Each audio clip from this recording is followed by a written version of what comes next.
Good morning everyone. कैसे हो आप सभी? स्वागत है आप सबका टी विद केमिस्ट्री के ऑनलाइन प्लेटफॉर्म पर। आ चुका हूं वापस में लेकर के एक बहुत ही शानदार सा लेक्चर फिर से आप सभी लोगों के लिए।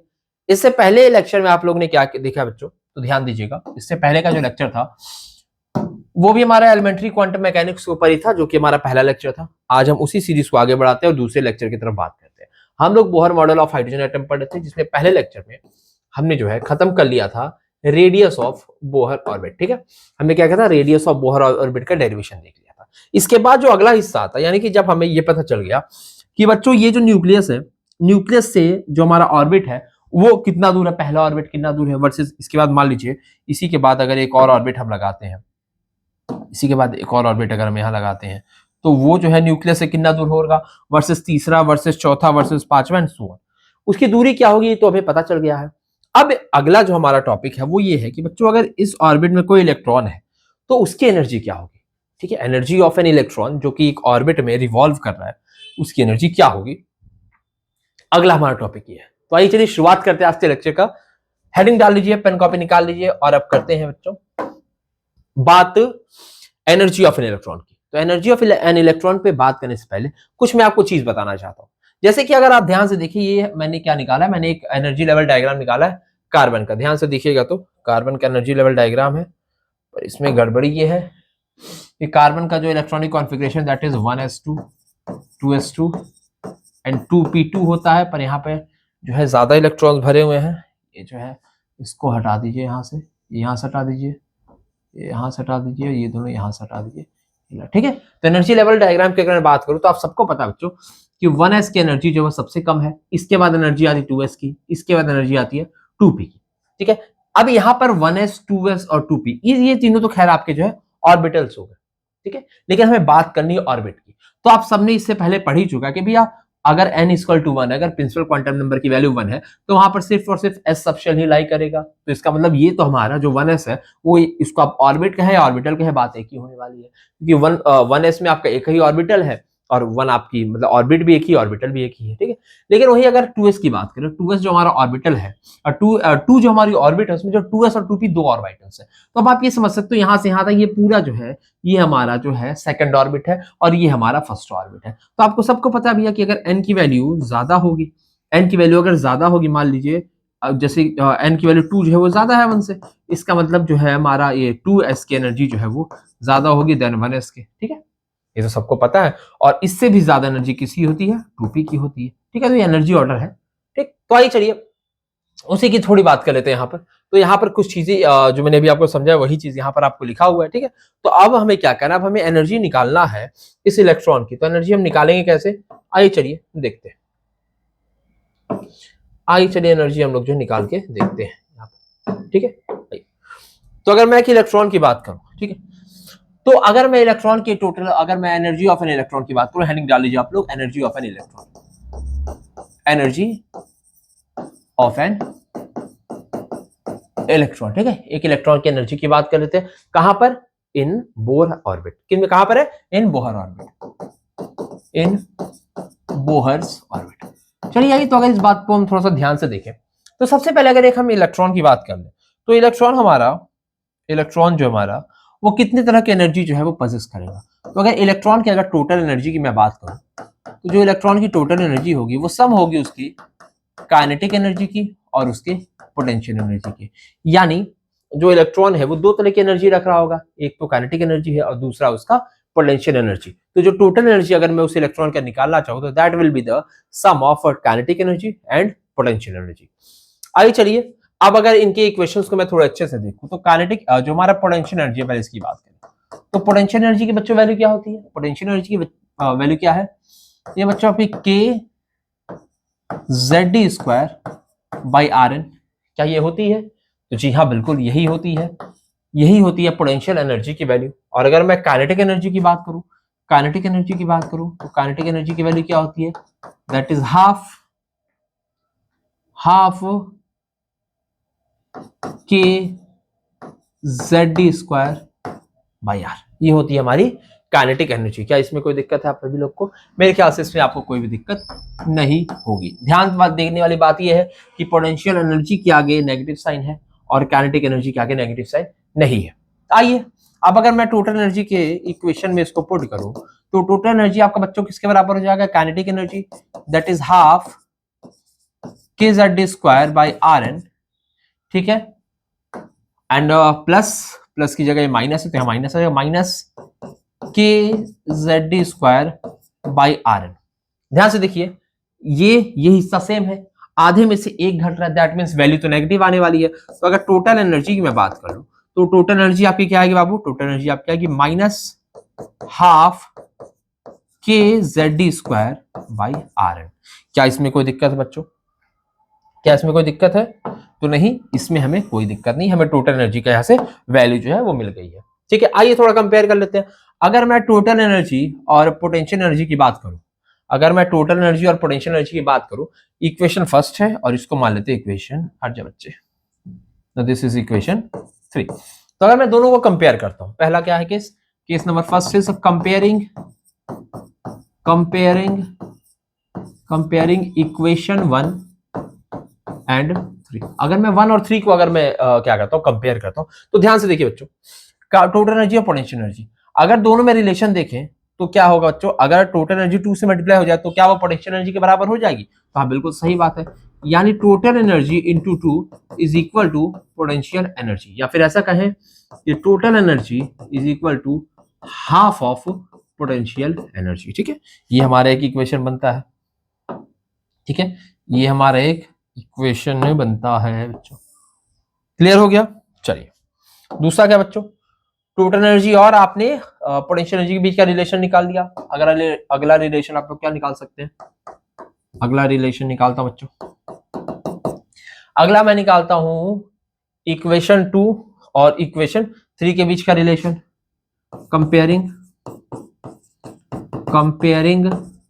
Equation 2 and 3। अगर 2 और 3 इक्वेशन को अगर हम कंपेयर करें तो ध्यान से देखो, तो जो टोटल एनर्जी और जो काइनेटिक एनर्जी है, ये दोनों आप देखोगे कि सेम है, दोनों क्या आपके सेम है, बस खाली फर्क किसका है, नेगेटिव साइन का। देखिए मैग्नीट्यूड वाइज जो दोनों है पोटेंशियल टोटल एनर्जी और काइनेटिक एनर्जी वो सेम है, लेकिन जो इसका क्या बोलते हैं ये साइन है वो अपोजिट है।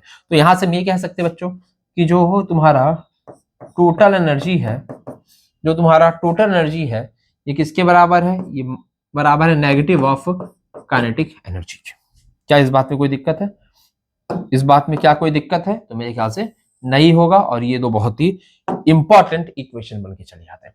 ठीक है, यहां तक चीजें समझ में आ गई, आगे ने नोट कर लो बच्चों, उसको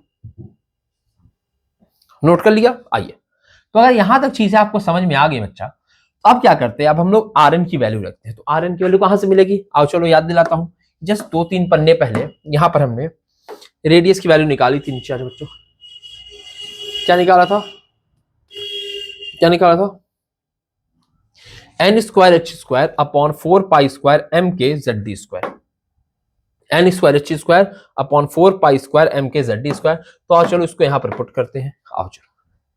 तो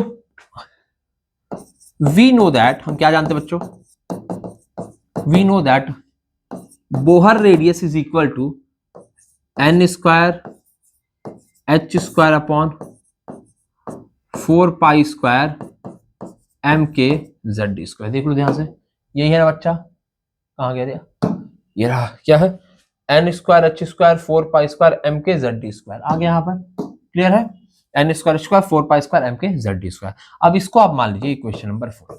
अब क्या करो, पुटिंग, अगला स्टेप में क्या करो, पुटिंग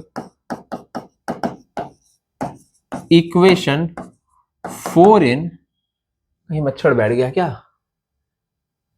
ओहो, 4 इन, ये रहा, पागल कर देंगे सब मुझे, 4 इन 3। ठीक है, जब इक्वेशन 4 को इक्वेशन 3 में रखेंगे तो देखो होगा क्या, total energy is equal to minus half K Z D square upon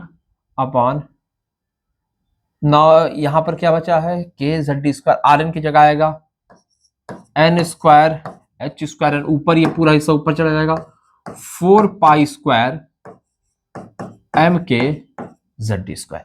clear हो गया, आइए इसको आगे सॉल्व करते हैं। Now this is equal to minus, यहां से हम देख सकते हैं, ये देखो बच्चों, ये हमारा 2 है, 2 से यहाँ पर 4 एलिमिनेट हो गया, 2 बचेगा। Now this is 2।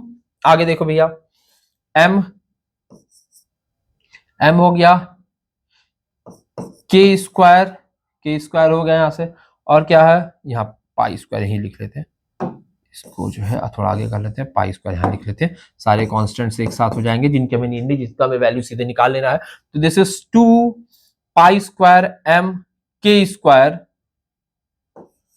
z square e to the power 4 upon n square h square. क्या कुछ छूटा है? नहीं, k square z square e power 4 pi square m है, k है, z है, e। क्लियर है? ये आ गया बच्चों हमारा टोटल एनर्जी का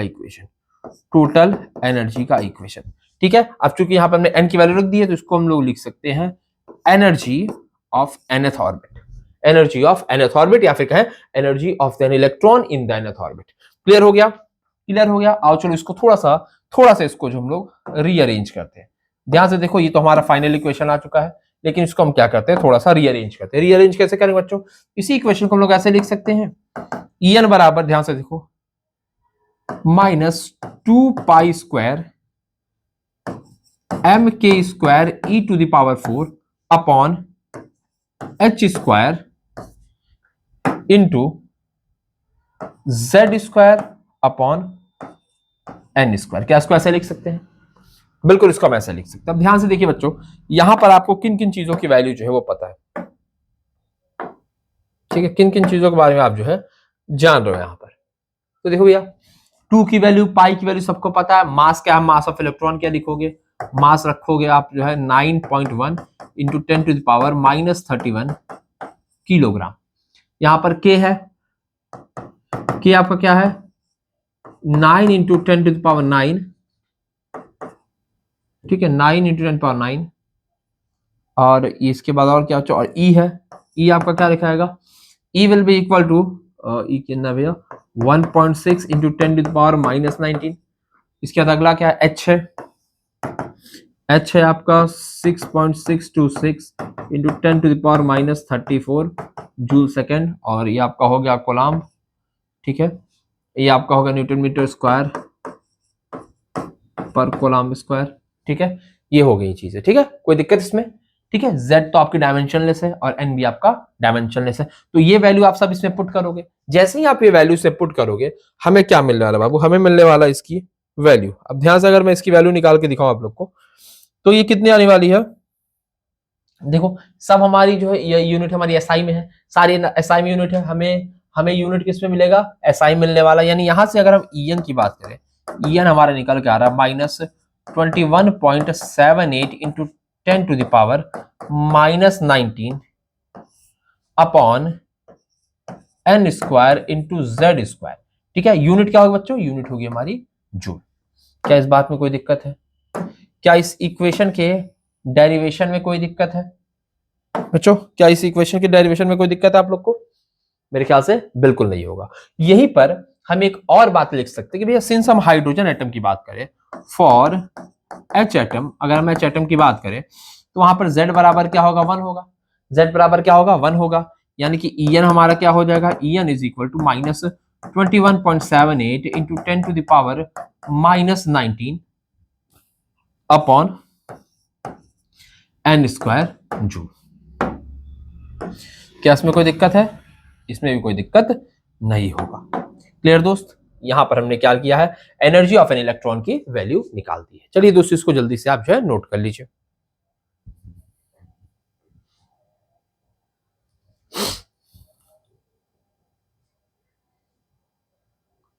चलिए दोस्त, तो मेरे ख्याल से यहां तक आप लोगों ने ये जो है डेरिवेशन वो कर लिया होगा।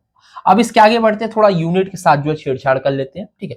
अगर मान ली कई बार क्या होगा कि आप लोग को आपके सेमेस्टर एग्जाम में दूसरे यूनिट में अगर कोई क्वेश्चन दे दे या कन्वर्जन का कभी सवाल आ जाए तो उसको कैसे करना है, ये भी हम लोग यहीं पर देख लेते हैं। तो सिंस यहाँ पर जूल में है, तो कई बार क्या होता है कि आपसे अर्ग में भी सवाल पूछा होता है, तो आप अर्ग में बताना होता है।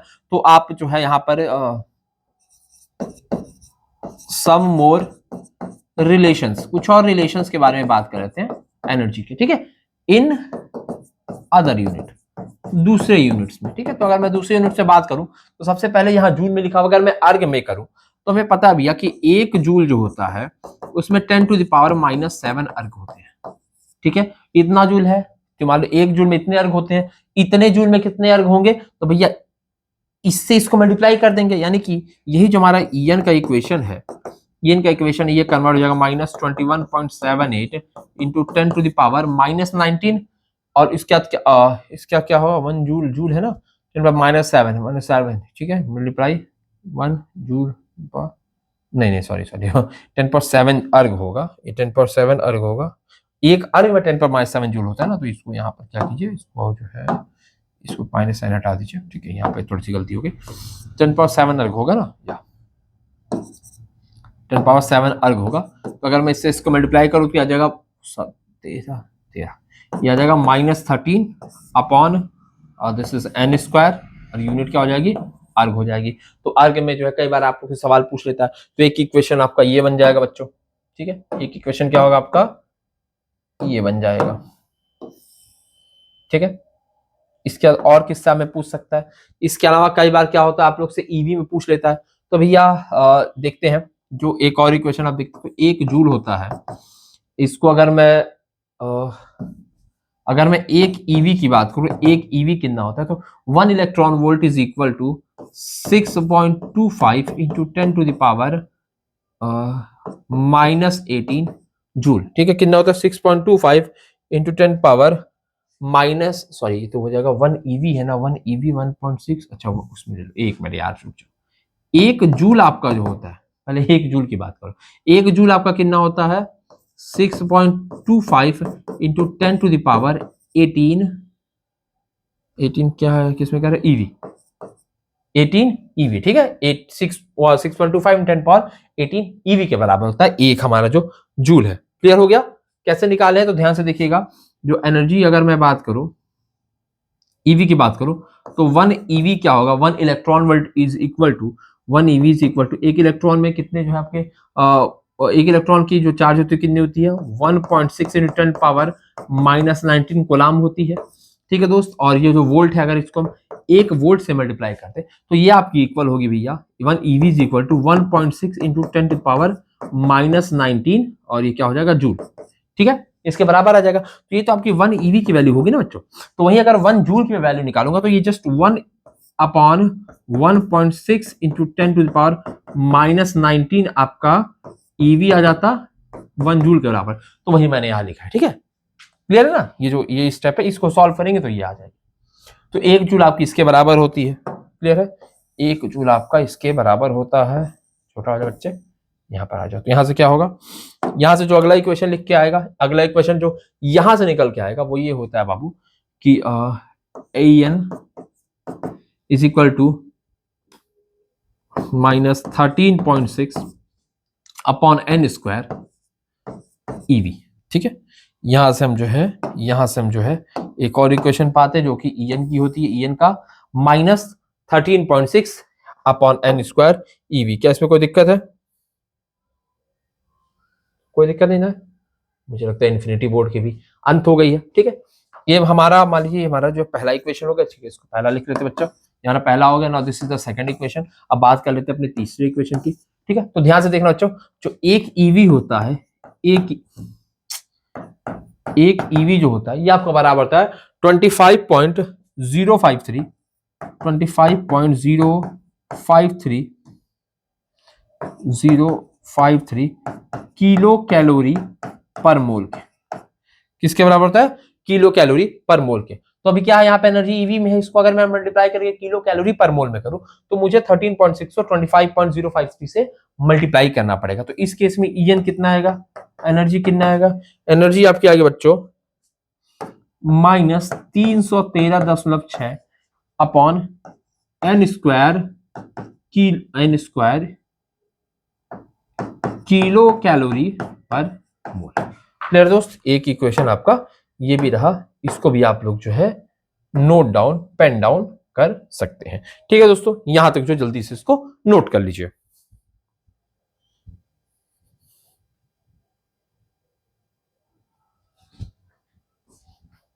हो गया। तो अब चौथे पॉइंट की बात कर लेते हैं। ठीक है, चौथा क्या है? चौथा भैया यहाँ पे हमने किलो कैलोरी निकाल लिया है। तो एक बात ध्यान रखना, अब हम लोग निकालते हैं किलो जूल पे निकालते हैं। अब हम निकालते हैं किलो जूल। अब जो हमारा अगला इक्वेशन होगा दैट इज किलो जूल पर मोल में। तो ध्यान से देखिएगा, एक मतलब एक स्टेटमेंट की तरह मैंने इसको याद किया हुआ है कि कैसे कैलोरी और जूल को याद रखेंगे। तो ऐसे कर लीजिएगा, एक कटोरी में 4 जामुन, that means 1 calorie is equal to 4 joule. Okay, तो वैसे जो बेसिक होता है that is 1 calorie, 1 kilo calorie is equal to 4.18 kilo joule. ठीक है, 4.18 किलो जूल। अब चूंकि परमोल की बात है, यहाँ पर परमोल भी हम उसको मल्टीप्लाई कर देंगे। ठीक है, तो अब आज यहाँ पर क्या हो जाएगा, यानी कि यहाँ पर हम लोग लिख दें 1 किलो कैलोरी पर मोल इज इक्वल टू 4.18 कटोरी में 4 किलो जूल पर मोल। तो अब क्या होगा, इस पूरे इक्वेशन को हम लोग 4.18 से मल्टीप्लाई करेंगे। तो जब इसको मल्टीप्लाई करेंगे तो हमारा जो ईएन आएगा वो आएगा -1312 अपॉन एन स्क्वायर। ठीक है, यूनिट क्या हो जाएगी, किलो जूल पर मोल। और ये हमारा चौथा इक्वेशन है एनर्जी का। तो मेरे ख्याल से एनर्जी के जितने भी इक्वेशंस हैं वो यहाँ पर आप लोग को जब प्रॉपर लिखवा दिए गए हैं, इनको आप लोग जो है जल्दी से नोट कर लीजिए, फिर हम लोग बात आगे बढ़ाते हैं।